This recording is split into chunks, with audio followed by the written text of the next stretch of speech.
Hey everyone, welcome back to my YouTube channel. I am Hadia Umam, a third year MBBS student.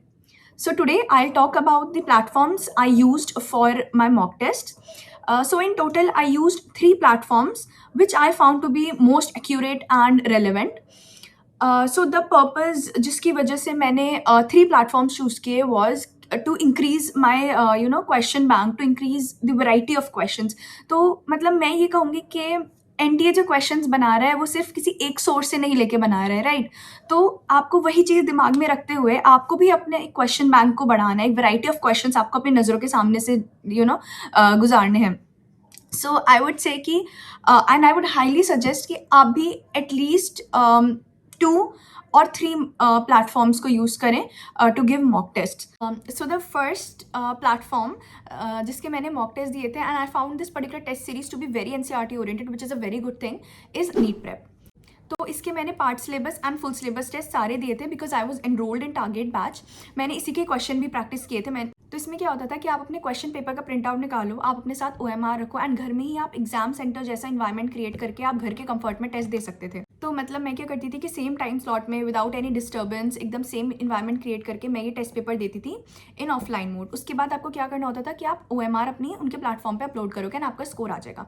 So the best thing that I found was कि इनका explanation, video explanation were very good, audio and video explanations. And उसमें ये भी आता था कि कितने percentage students उनको सही कर रहे हैं. एंड आई फाउंड कि उसमें ना बहुत सारे diagram based questions, assertion reasoning और एक बहुत ही बैलेंस्ड वो क्वेश्चन पेपर रहता था कि उसमें ये भी नहीं होता था कि सारे इजी हैं, ये भी नहीं होता था कि सारे difficult questions. It was a very balanced paper. So one more thing about this test series was कि जो मेरा इसमें स्कोर रहता था towards the end of my preparation, it was very true to my actual NEET paper.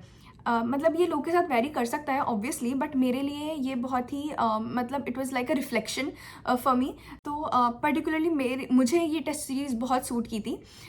तो अगर आप लोग भी ऐसी ही बैलेंस टेस्ट सीरीज चाहते हो तो I think it's a good platform. So the second test series that I joined was Allen test series, जो उनकी एलन मेजर टेस्ट सीरीज होती है which was offline. So I joined Allen to have that proper exam simulation, जो आपका एक pressure होता है, एक एंजाइटी होती है जो आपको सिर्फ सेंटर में जाकर आता है. तो मुझे वही सेम एक्सपीरियंस के लिए मैंने एक ऑफलाइन टेस्ट सीरीज़ ज्वाइन की थी. तो एक ऑफलाइन टेस्ट सीरीज़ का डायरेक्ट बेनिफिट ये था कि मुझे जो एग्जाम सेंटर पे एंजाइटी होती थी वो बिल्कुल ख़त्म हो गई थी, क्योंकि आप हैबिचुअल हो जाते हो इस एनवायरनमेंट के. आई वुड हाईली सजेस्ट कि आप सिर्फ ऑनलाइन टेस्ट सीरीज़ मत दो, क्योंकि उससे ना एक प्रेशर का जो एलिमेंट होता है वो बहुत कम हो जाता है. तो एक ऑफलाइन टेस्ट सीरीज़ ना आपको एक प्रेशर में परफॉर्म करना सिखाता है. तो अब आते हैं इसकी डिफ़िकल्टी लेवल पर. तो इसका डिफ़िकल्टी लेवल थोड़ा सा हार्ड आता था और मेरे भी इसमें मतलब काफ़ी स्कोर कम आ जाता था बहुत सारी बार, जिसकी वजह से मैं बहुत सारी बार ऐसा होता था कि मैं डिमोटिवेट हो जाती थी. बट और टेस्ट सीरीज़, इसीलिए मैं कहती हूँ कि और टेस्ट सीरीज़ आप 1-2 टेस्ट सीरीज़ और ज्वाइन कर लो, क्योंकि ये होता है ना कि किसी में आपके अच्छे मार्क्स आ जाते हैं तो फिर वो आपको एक मोटिवेशन भी मिलता है उससे. लेकिन ठीक है, इसमें मेरे बुरे मार्क्स आते थे, बट मैं इसको बहुत प्रॉपरली एनालाइज करती थी, जिससे मुझे अपनी मिस्टेक्स पता चलती थी और कहीं ना कहीं उसने मुझे बहुत मेरी प्रिपरेशन को स्ट्रेंथन करने में हेल्प की है. तो अब आते हैं लास्ट टेस्ट सीरीज़ जो मैंने दी थी. It was Aakash. I did not enroll in it as such. वो एक CST टेस्ट सीरीज़ होती थी जो मैं सिर्फ घर पर ही देती थी, सिर्फ उनका एक लेवल चेक करने के लिए और अपना एक क्वेश्चन वैरायटी को इंक्रीज़ करने के लिए. तो इनका जो टेस्ट पेपर होते थे वो बहुत इजी होते थे, NCERT ओरिएंटेड होते थे. तो इससे कहीं ना कहीं मुझे मोटिवेशन मिल जाती थी, क्योंकि इसमें मेरे मार्क्स थोड़े ठीक आ जाते थे. तो ये रीज़न था आकाश की टेस्ट सीरीज़ देने का. सो बहुत सारे स्टूडेंट्स क्या करते हैं कि बहुत सारी प्लेटफॉर्म्स की टेस्ट सीरीज़ देना शुरू कर देते हैं, which I think is very wrong. आप सिर्फ 2 या 3 प्लेटफॉर्म्स को यूज़ करो which are most relevant and trusted. और वन मोर थिंग कि सिर्फ एक ही प्लेटफॉर्म पर स्टिक भी मत रहो, क्योंकि आपके जो वैरायटी ऑफ क्वेश्चंस है वो उससे इंक्रीज नहीं होगा, बिकॉज सबका लेवल ऑफ डिफिकल्टी डिफरेंट होता है.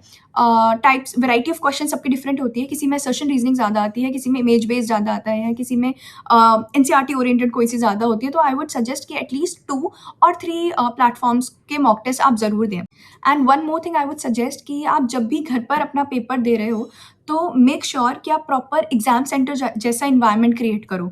अब आपको क्या करना है, आपकी टेबल पर कुछ नहीं होना चाहिए, सिर्फ आपका question paper and your OMR. और कोई डिस्टर्बेंस नहीं होनी चाहिए।